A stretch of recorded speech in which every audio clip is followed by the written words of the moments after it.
on a laissé la responsabilité d'éducation aux enseignants. Amen. On sort tôt le matin, on rentre tard la nuit. On n'a pas de suivi entre ce que l'enseignant fait à l'école et ce que nous avons pour obligation de faire à la maison. Il y a de ces parents qui ne contrôlent jamais le cahier de leurs propres enfants. Pour eux, l'éducation, c'est de payer la scolarisation de ce dernier et de remettre tout entre les mains d'une part de l'enseignant et de l'autre part du répétiteur. Alléluia. Et on constate que nos enfants aujourd'hui tombent dans beaucoup de dérives, dans beaucoup de dérapages parce que nous avons démissionné. Amen. Alléluia. Alors ce matin, bien-aimés, le Seigneur nous interpelle, bien-aimés, à comprendre un certain nombre de choses. Vous savez, mes bien-aimés, peut-être ce que vous ignorez et qu'il faut que vous sachiez une chose, c'est que, bien-aimés, la société, si elle échoue aujourd'hui, ce n'est pas forcément, bien-aimés, les dérapages qui viennent de l'extérieur. Ces dérapages d'abord commencent par la cellule familiale.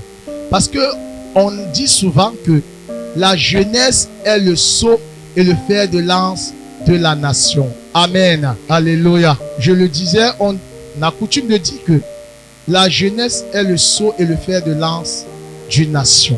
Amen. Mais quand on parle de la jeunesse, bien-aimée, alors on rentre immédiatement à la jeunesse. Lorsqu'on parle de la jeunesse, il faudrait qu'on rentre à l'essence même. Amen. Bien-aimé, la cellule familiale est le socle, bien-aimé, d'une réussite dans une nation. Amen. Voyez-vous, peuple de Dieu, si dans une cellule familiale, les parents ne peuvent pas donner une éducation à leurs enfants, alors attendez-vous à l'échec dans les années à venir. Pourquoi? Parce que les parents sont aux yeux des enfants leur modèle. Alléluia. C'est pourquoi, frères et sœurs, tu vois, quand tu touches un enfant, qu'est-ce qu'il dit? Il dit, je vais dire à papa ou je vais dire à maman. Amen. Pourquoi? Parce qu'il voit son père comme le plus fort, comme son protecteur, comme son modèle. Alléluia. Alors, peuple de Dieu, je suis venu nous interpeller ce matin à revoir l'éducation de nos enfants. Est-ce que quelqu'un peut acclamer pour Jésus? Et nous allons ouvrir nos Bibles dans le livre de Proverbes chapitre 22 à son verset 6 par la puissance du Saint-Esprit. Amen. Proverbe 22, verset 6, je le lis au nom de Jésus. Amen. Instruis l'enfant selon la voie qu'il doit suivre, et quand il sera vieux, il ne s'en détournera pas. Amen. Que Dieu te bénisse, ma soeur. Voyez-vous, je suis sûr d'une chose que vous avez longtemps écouté. Ce passage biblique n'est pas nouveau à vos oreilles. N'est-ce pas vrai? Amen. Si tu n'as jamais écouté cela, néanmoins, pour aujourd'hui, écoute ça très bien. Peut-être tu as écouté, mais tu n'as pas compris, tu n'as pas cerné la profondeur de ce message. La Bible le dit, je réitère, instruis l'enfant selon la voie qu'il doit suivre. Lorsqu'il sera grand, il ne s'en détournera pas. Peuple de Dieu, Dieu est en train d'interpeller les parents. Dieu est en train de dire une chose, que si cet enfant demain prend une autre route, une autre voie, un autre chemin, bien-aimé, pour quelque part, tu es responsable. Alléluia. Parce qu'il dit instruis. Instruis l'enfant selon la voie qu'il doit suivre. Ça veut dire quoi? Le selon voudrait dire que il y aura plusieurs voies. Amen. La voie du diable, la voie de la tradition, la voie de la mondanité, la voie bien-aimée de la société. Alléluia. Il y aura aussi dans toutes ces voies la voie du chemin du ciel, la voie qui est celle de Dieu. Est-ce que quelqu'un peut acclamer pour Jésus? Et de toutes ces voies, Dieu te remet la totale responsabilité, parent. Frère, d'instruire quand on dit que tu instruis un enfant, ça veut dire que tu lui donnes l'éducation. Tu lui montres la voie. Tu lui donnes ce qui est de meilleur venant de toi et ce qui lui sera bénéfique demain ou après-demain. Alléluia. Bien-aimés dans le Seigneur, vous savez, c'est regrettable aujourd'hui qu'on voit des parents, peuple de Dieu, qui n'éduquent pas l'enfant. Autrement dit, ils ont démissionné de leur responsabilité. On a laissé la responsabilité d'éducation aux enseignants. Amen. On sort tôt le matin, on rentre tard la nuit, on n'a pas de suivi entre ce que l'enseignant fait à l'école et ce que nous avons pour obligation de faire à la maison. Il y a de ces parents qui ne contrôlent jamais le cahier de leurs propres enfants. Pour eux, l'éducation, c'est de payer la scolarisation de ce dernier et de remettre tout entre les mains d'une part de l'enseignant et de l'autre part du répétiteur. Alléluia. Et on constate que nos enfants aujourd'hui tombent dans beaucoup de dérives, dans beaucoup de dérapages parce que nous avons démissionné. Amen. Peuple de Dieu, Dieu nous interpelle à reprendre nos responsabilités. Bien-aimés dans le Seigneur, lorsque tu fais un enfant, la première des choses qui te revient, bien-aimé, c'est de veiller sur l'éducation de cet enfant dans tous les niveaux. Amen. Amen. Est-ce que quelqu'un peut acclamer pour Jésus? Je vais continuer.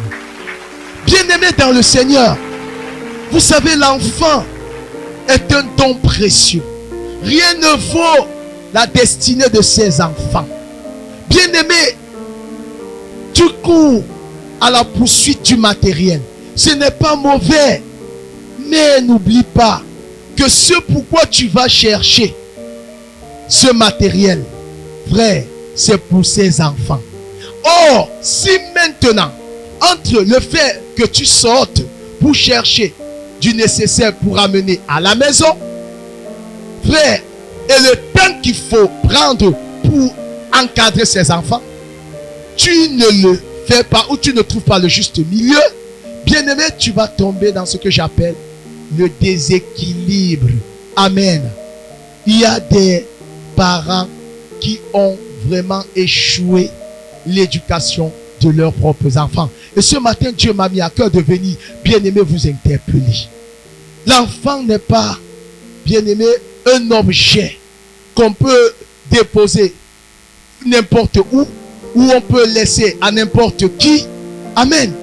J'ai vu des personnes qui ont fait des enfants et ont remis entre les mains des parents, ont remis entre les mains des grands-parents, des oncles, des tantes, ont attribué des homonymes comme prénom ou comme nom. Pourquoi? Parce qu'ils attendaient quelques perdièmes venant de cet oncle ou de cette tante-là. Amen. Bien-aimés, faites très attention. Ce que vous voyez comme matériel, intérêt caché derrière, bien-aimés, il y a aussi les alliances que nous concluons inconsciemment. Amen. Bien-aimé, si tu donnes le nom de ton enfant à un oncle qui par ailleurs, vous savez que sa vie n'a jamais été propre, est un gros malhonnête, bandit, escroc, impudique, alléluia, vous attribuez à tort et à travers parce qu'il a peut-être de l'argent et que vous comptiez qu'en revanche, il va vous apporter quelque chose. Bien aimé, vous faites erreur. Vous vous trompez vous-même. Alléluia. Bien aimé dans le Seigneur, écoutez, j'ai aussi constaté qu'il y a de ces parents qu'une fois elles ont fait d'enfants, amen, elles commencent leur éducation et elles remettent ça entre les mains des voisins. Elles remettent ça entre les mains de la société. Alléluia. Faites attention. La première personne chez qui Dieu demandera comment est-ce que vous avez encadré vos enfants? Ce serez vous, parents. Alléluia. Ce que la Bible dit, instruit, montre le chemin à l'enfant. Lorsqu'il sera grand, il ne s'en détournera pas. Ça voudrait dire que si tu lui montres le chemin des traditions, le chemin, bien aimé, de chez les marabouts, alors quand il va grandir, il ira là-bas. Alléluia. Si tu es un parent ou dans une maison, le père et la mère sont toujours à couteau tiré.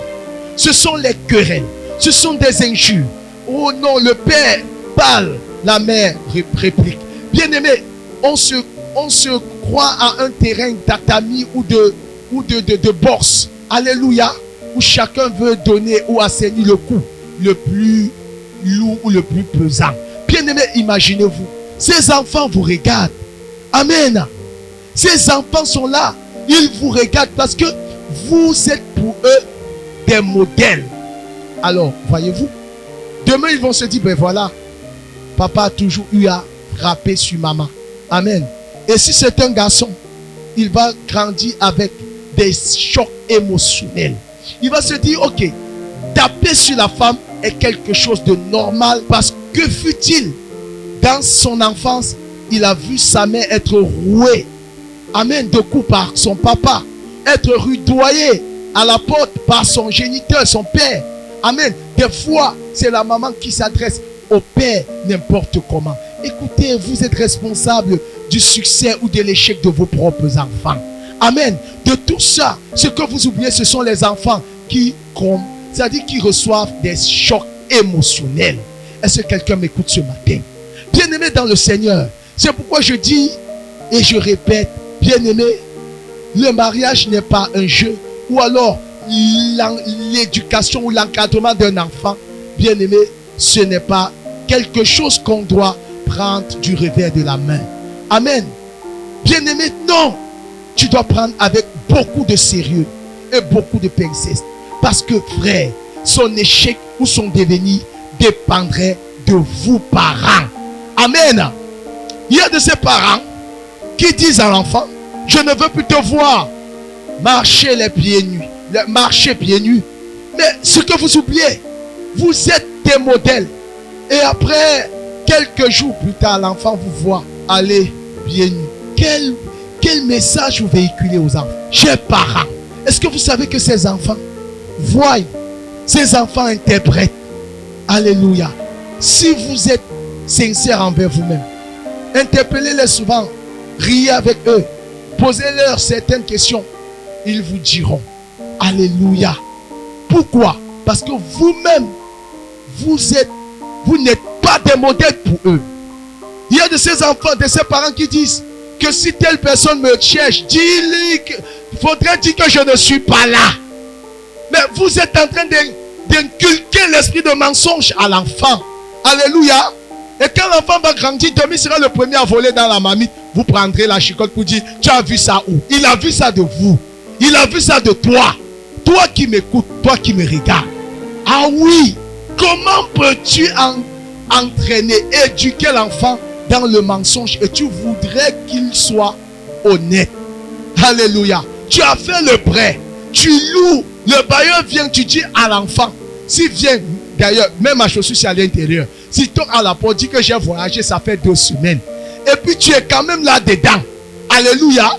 Demain quand l'enfant va grandir, à l'âge pubère, il va escalader, il va laisser la porte de la chambre de sa fenêtre et aller dans ses rendez-vous. Tu vas l'attraper. Tu l'as appris. Amen. Tu lui as appris cela. Et ce sont des erreurs que nous tombons le plus souvent. Est-ce que quelqu'un peut acclamer pour Jésus? Bien-aimé dans le Seigneur, j'ai vu de ces parents qui aussi, pour trouver l'accoutrement de leurs enfants, vont sur les marchés, cherchent les vêtements indécents, des vêtements extravagants. C'est-à-dire, s'il n'y a pas une sirène des eaux sur ça, si ce n'est pas le décolleté, si ce n'est pas les dos nus, les vêtements où ça ne traverse pas la cuisse, à un enfant de 2 ans, Et vous écouterez le discours du parent. Ah, ma fille, tourne-toi comme ça. Ah, tu es ma richesse demain.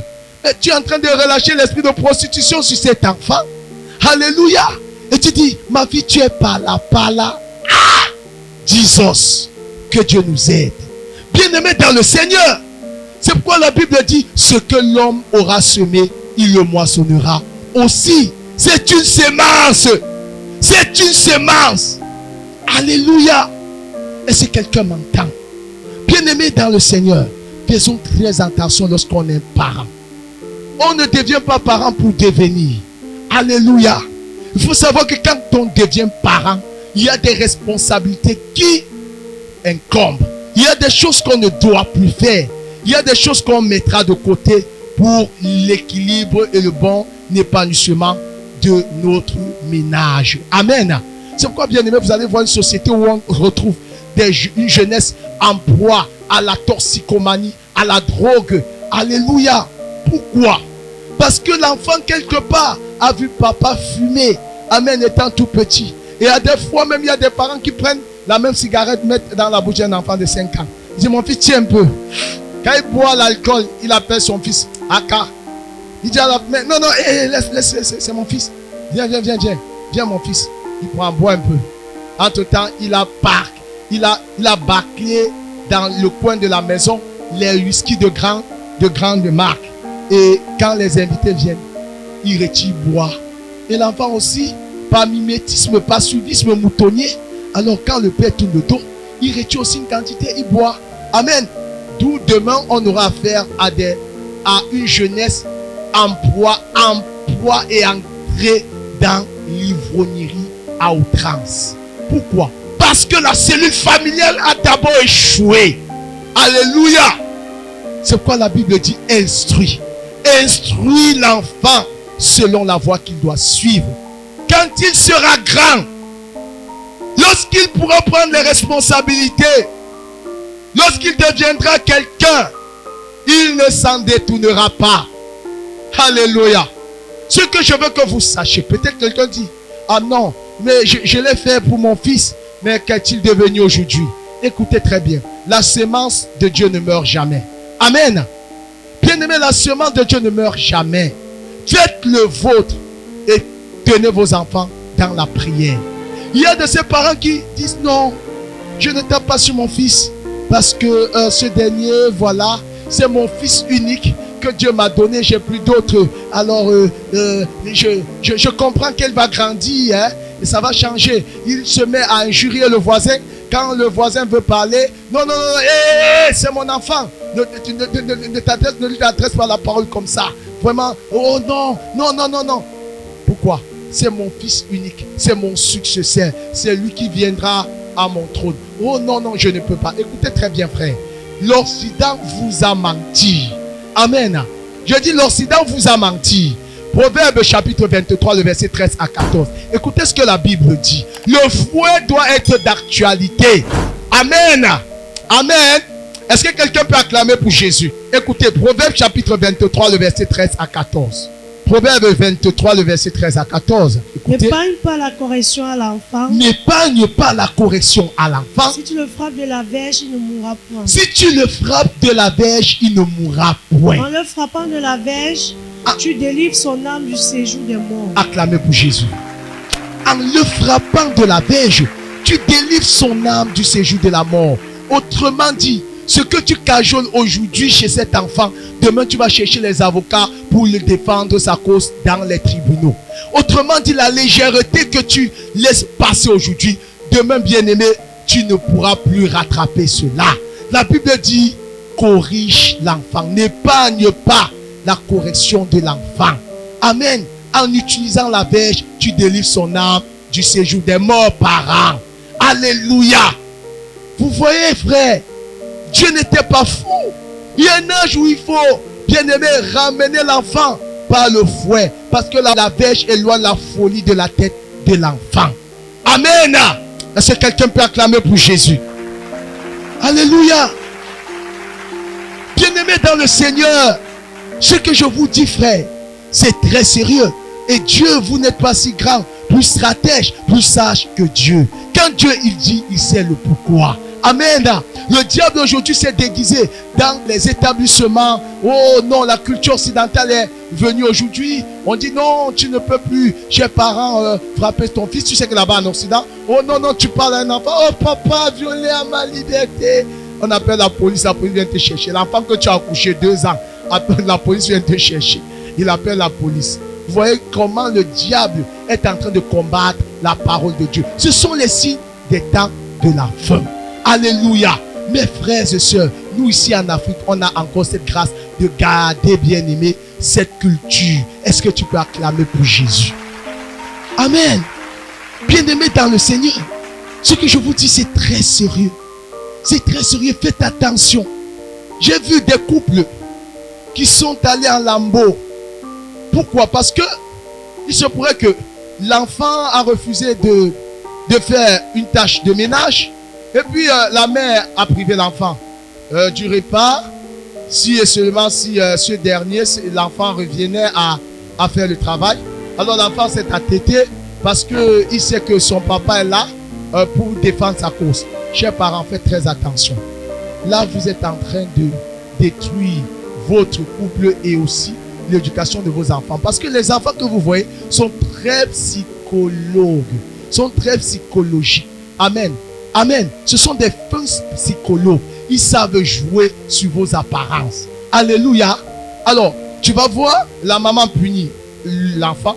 Le père vient lever la punition sans le consentement de la maman. Vous savez, ça détruit l'épanouissement familial. Alléluia. Parce que frères et sœurs, l'enfant comprend déjà que j'ai déjà pris un parti.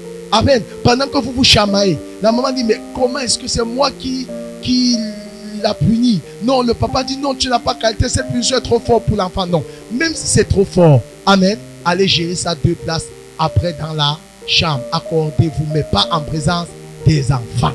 Amen. On a vu des couples où non, le papa fouette sur l'enfant, la maman vient s'ingérer, dit non, tu vas me tuer avec lui. Amen. Bien, mais non, c'est pas ça la sagesse. Vous savez, la Bible dit la femme sage bâtit sa maison.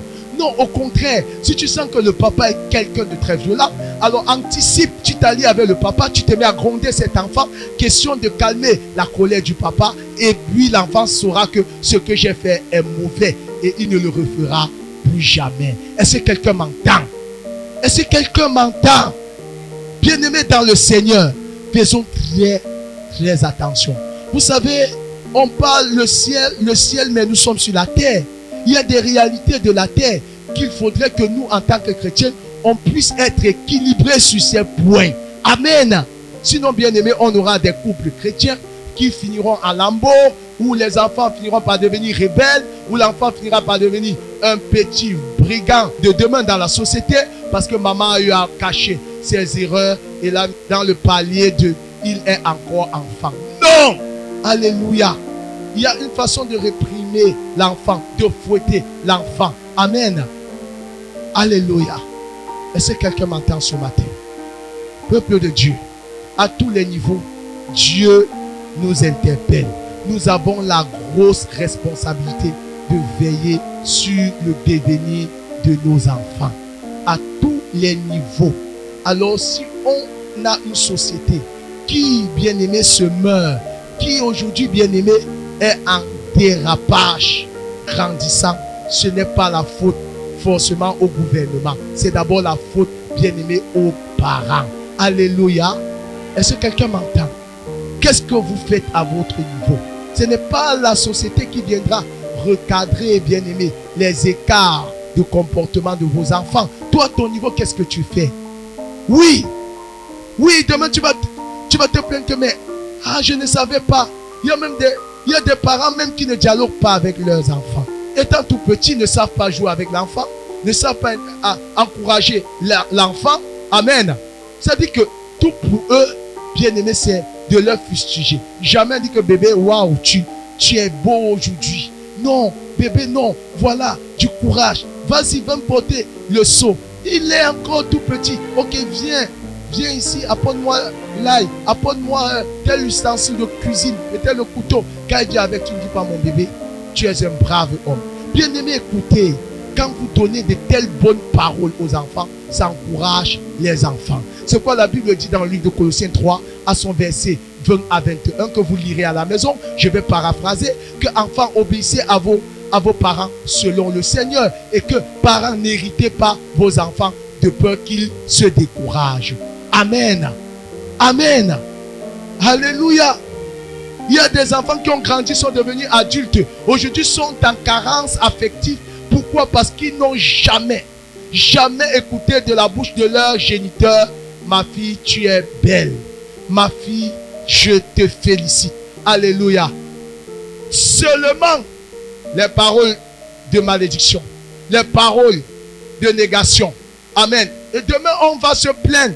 Oh, vraiment, pourquoi les enfants de ma soeur sont bien dans la société, sont respectés? Non, pourquoi est-ce qu'ils prospèrent? Oh, pourquoi les miens ne prospèrent pas? Non, tu as détruit ta semence. Ne détruis plus ta semence. Amen. Amen. Vous savez, la Bible dit, la vie et la mort sont au pouvoir de la langue. Quiconque aime de ses fruits en mangera. Amen. N'aime pas les fruits de la malédiction. Les fruits, la semence de la malédiction, bien-aimé, va porter ses fruits plus tard. Et c'est toi-même, parent, qui n'aura que les larmes pour pleurer. Que cela ne soit pas et ne soit plus votre partage au nom de Jésus. Est-ce que quelqu'un m'entend ce matin? Soyez des parents responsables. Soyez des modèles pour vos enfants parents. Alléluia. Encouragez-les dans ce qui est bien. Conduisez-les, montrez-les le chemin, bien-aimé, de la vérité. Ne soyez pas, bien-aimés, des contre-modèles pour vos enfants. Et n'en demandez pas ce que vous-même, vous n'avez pas semé. Alléluia. Alléluia. Est-ce que quelqu'un m'entend ce matin? Donc, pour sortir, je vous encourage. N'induisez pas vos enfants dans le mal. Ne les conduisez pas dans la perdition. Amen. Soyez des parents responsables. Encouragez vos enfants et montrez-les le chemin de la prière, le chemin des voies du Seigneur avant même de leur donner à manger. Et amenez-les à prier après vous s'ils sont tout petits. Quand ils seront grands, ils ne s'en détourneront jamais. Que Dieu vous bénisse. Amen. Suivez les programmes du ministère du Salut en continu sur nos plateformes Facebook et YouTube. N'oubliez surtout pas de liker et partager.